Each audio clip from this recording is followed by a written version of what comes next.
And speaking of new beginnings, up next, we're going to hear the story of a man who had to rediscover his purpose in life when his pro basketball dreams took an unexpected turn. Here's Warren's story. Hey, I am Minister Warren Hawkins III, and this is my story. Growing up for me was challenging because as a young child, ages 4, 5, and 6, the school system labeled me as a problem child and as a future statistic and as someone who wouldn't make it in life. And they did this because my behavior in school wasn't necessarily bad. I was just strong-minded, opinionated, and very stubborn at a very young age. And oftentimes I would get expelled from school. My desk was put in a corner and I was put in the hallway, and I remember that when teachers would pass by with their other classrooms of kids, and the teachers would tell the kids not to look at me because I'm being disciplined and not to talk to me because I'm an outsider, an outcaster. And my mother told them at the school, she said that he's not a future statistic, he is not a problem. He's a natural-born leader. We just have to learn how to control his God-given gifts. And there were many times where I would misbehave in school, and my mother just didn't give up on me. She sought after God and she prayed, and she knew that God had given me a gift, but this gift that seemed like a curse, she just needed to figure out how to control it. And one day what she did was she had to go to the ends for me in order to change. And one day I had got expelled from school, and she picked me up from school, and we drove past our home, and we went into something which is that of a jail. And she threatened to leave me in the jail, not because she really wanted to leave me, but because she loved me so much that she wanted me to change. And mind you, I was still very young at this age. I was about 6 years old. And I remember her taking me to the back of the prison cell. And I remember an inmate speaking to me in that very moment. And he looked at me and he told me, he said, "You don't want to end up here, young man." He said, "This is not the place you want to be." And he poured out every bit of life left that he had in me. And his last seed, he planted it in me. And that day, in that very moment, my mother then hugged me and she said, "You will not be a statistic, you will not be a problem, you will be somebody in this society, and God will use you to fulfill his works that he set out for you to do." And it was from that day on that the spark and the change in my behavior was different. And as I got older, I started playing basketball, and basketball became my love, basketball became my idol, and basketball became my world. My world was not green nor blue.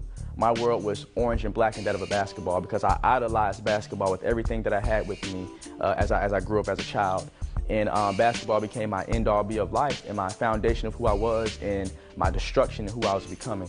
And the first 2 commandments says in Exodus 20, verses 3 through 4, that thou shalt not have no other gods before me, and thou shalt not make unto thee any graven images. And basketball was my God. And this orange round ball that I dribbled between my legs, behind my back, and spun on my fingertips, it really was my graven image.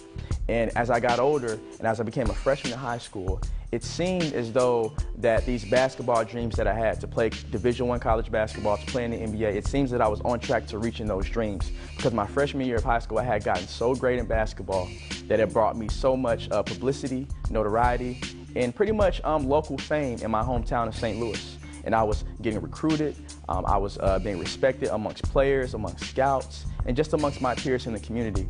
And it turned me into a terrible person, a terrible person. I was selfish, I was arrogant, I was prideful, I was boastful.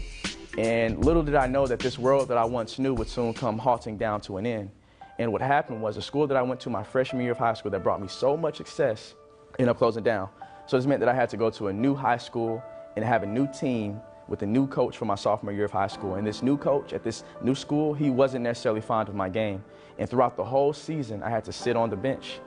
And he sat me on the bench. And this destroyed me. This broke me to a very low point and a very rock bottom point in my life, because I believe that everything that I worked so hard for, I believe that everything that I prided myself in being and everything that I wanted to be in regards to basketball was being taken away from me. And what I did was I blamed God. But I had to realize that God wasn't taking basketball from me, he was taking me from basketball, because God didn't want basketball, what God wanted was me. And it brought me to a point in my life where I had to trust God and I had to pray, and I drew closer and near to God. And it wasn't easy. It was times where I was frustrated with God, where I really wanted to give up on God. And it was times where I told God to leave me alone because I just wanted basketball back to go back to the way it was. And sometimes it's crazy how we pray for the process to change when the process is meant to change us.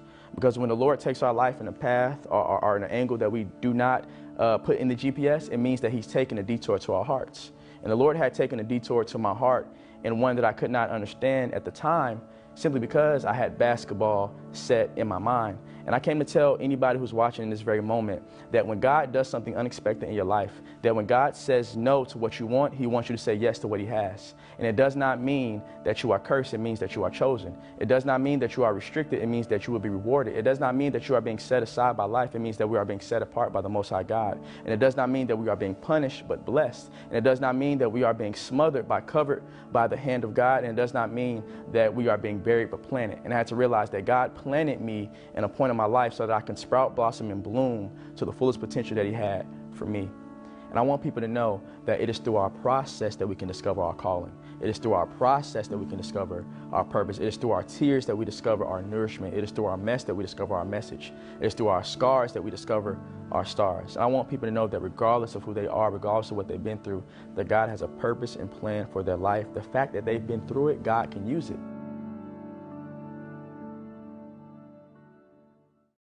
You know, Cheryl, I can kind of relate to Warren's story a little bit.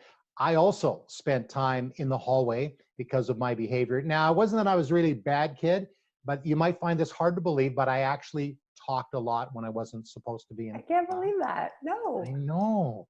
But like Warren, I also had, parents that believed in me as Warren's mother believed in him. And, he wasn't just this stubborn, rebellious kid. He was a born leader.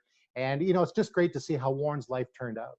Yeah, you know what? I had parents who believed in me too as a little bit of a wild teenager. I know it's hard to believe, but thank you, Mom and Dad, for praying for me. It made all the difference in my life. So I hope parents out there are encouraged. And, Warren said something, and I wrote it down because I thought it was so good. He says, when God says no to what you want, it means he wants you to say yes to what he has.